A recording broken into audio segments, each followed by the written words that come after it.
অনেক দিন পরে একটু বাজার করার জন্য বাইরে বের হয়েছি। আর বাজারটা করতে যাব আমাদের কালীগঞ্জে ঝিনাইদহ, ওখানে বাজার করতে যাব। তো ওই দিন আমি একা একাই ছিলাম, বাবা ছিল না, আমি একা একাই বাজার করতে যাচ্ছিলাম। প্রতিনিয়ত আমি অবশ্য বাজার করি না, মাঝে মাঝে বাবা করে, আমিও করি, যখন সুযোগ পাই তখন আমিও করি। তো বাজার করতে কিন্তু আমার কাছে ভীষণ ভালো লাগে, কারণ নিজের মতন করে ইচ্ছে মতন সব কিছু কিনা যায়, যেটা প্রয়োজন সেটাই কিনা যায়, যেটা ইচ্ছা হয় সেটাও কিনা যায়। তো যাই হোক, আমি ওই যে চললাম বাজারে। তো প্রথম চান্সে মায়ের শাড়ি কেনার জন্য চলে এসেছি শপিং মলে, কারণ একই সাথে দুটো কাজ করছে আজকে। আর মায়ের শাড়ি কেনার কথা ছিল, তার জন্য ভাবছি যে একই সাথে দুটো কাজ করি, সেটা হচ্ছে মায়ের শাড়ি কিনবো এবং ব্লাউজের পিস, হেয়ার পিস যা যা ছিল সব কিছু কিনবো, আর পাশাপাশি বাজারটা করব। তারপর আমি শপিং মলের ভেতরে চলে এসেছি শাড়ি বের করার জন্য। আমার মা কিন্তু মেক্সি বা অন্যান্য পরে না, সে সবসময় শাড়ি পছন্দ করে, সবসময় পরার জন্য প্রিন্টের শাড়িগুলো পছন্দ করে। আর আমার মায়ের জন্য সবসময় আমি বেশি প্রিন্টের শাড়িগুলো কিনি, আমার পছন্দটাই বেশি সে পরে, সবার থেকে আমি মানে কিনি আর কি মায়ের সব কিছু। তো যাই হোক, এখানে যে শাড়িগুলো বের করে এসে আমার সবগুলোই অবশ্যই সেগুলো চয়েস লাগছিল না। তো একটা শাড়িটা অনেক ভালো লাগছিলো, সেটা আমি নিব। তো এই শাড়িটা বেশ ভালো লাগছিলো, তো এই শাড়িটা মায়ের জন্য চুজ করছিলাম। তো আমি এই শাড়িটা নিয়েছি। তো এই শাড়িটার সাথে ব্লাউজ ছিল এবং কালারটা কিন্তু আমার কাছে অনেক অনেক ভালো লাগছিলো। আমার মায়ের জন্য সবসময় আমি কেনার জন্য চেষ্টা করি, কারণ আমার পছন্দটা সে পছন্দ করে, এই জন্য আর কি। তো এই পাশে চলে আসলাম শাড়ির পিস, ব্লাউজের পিস কেনার জন্য। এখানে অনেকগুলো কালার বের করছিল, আমি এখান থেকে দুটো ব্লাউজের পিস চুজ করছি, তাই এখান থেকে আমি দুটো ব্লাউজের পিস নিয়েছি।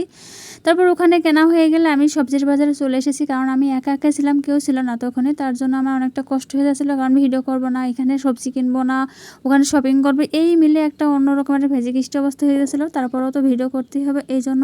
তো দেখেন বাজারে বিভিন্ন ধরনের সবজি দেখা যাচ্ছে। তো বাজারে এসে দেখি সবজির যে দাম, কাঁচামরিচের দাম শুনলে মাথা ঘুরে যাচ্ছিলো, 170 200 এরকম করে কেজি নিয়েছিল। তো আসলে এত দাম হয়ে গেছে। তো আর সবজিগুলো দেখেন সব কিছু টাটকা। আর আমাদের যে কালীগঞ্জ ঝিনাইদহ যে বাজারটা আছে, এখানে কিন্তু অনেক সুন্দর সুন্দর সবজি পাওয়া যায়। এক পাশে ছিল মুদির দোকান, আর এক সাইডে ছিল সবজির দোকান, আর এক পাশটায় ছিল মাছের দোকান। আমি প্রথম চান্সে মাছের কাছে চলে এসেছি মাছ কেনার জন্য, কারণ মাছ কেনার পরে সবজি কিনলে বেশি ভালো হয়, এই জন্য আর কি। তো মাছেরই কিন্তু অনেক অনেক দাম, আগে যেমন দাম ছিল এখন কিন্তু তার থেকেও অনেক বেড়ে গিয়েছে। রুই, কাতলা, ছোট মাছ যেগুলো আছে সব কিছু মনে করেন অনেক দাম। আর ইলিশ মাছের কাছে তো যাওয়াই যায় না, এমন একটা অবস্থা। ইলিশ মাছ দেখে কিনতে ইচ্ছে করছি, কিন্তু টাকায় আসলে হচ্ছিল না, এই জন্য কিনতে পারিনি। আর এই যে এখানে যে মাছগুলো দেখতে পাচ্ছেন, আমি এই যে এখান থেকে এই ছোট মাছগুলো কিনবো। শিং মাছ ছিল, ট্যাংরা মাছ ছিল, তারপরে এখানে যে মাছগুলো ছিল এইখান থেকে অল্প অল্প কিছু কিনছিলাম, আর পাশাপাশি ইলিশ মাছও কিনছিলাম হালকা করে। তারপরে এই যে আমি এখানে মুদির দোকানে চলে এসেছি, মুদির দোকানে বিভিন্ন ধরনের জিনিস নিয়েছিলাম। এখানে মশলাপাতি, তেল যা যা লাগে, আলু, তারপরে যে চিনি, সেমাই, আমি যা যা লাগে এখানে সব কিছু, ডাউলমাল সব কিছু কিনা হওয়ার পরে আমি বাড়ি চলে আসছিলাম। বাড়ি এসে যেমন মা ছিল, মায়ের কাছে দেওয়ার পরে আমি সব কিছু বাজার নামাইছিলাম, আর এক এক করে সব কিছু বের করে নিয়েছিলাম। আর বের করতে করতে এমন একটা ঝামেলা হয়ে গেছে। তারপরে দেখেন এই যে জিরাটা যে উঠাচ্ছি সে সব মানে হয়ে গেছে, নিচে পড়ে গেছে।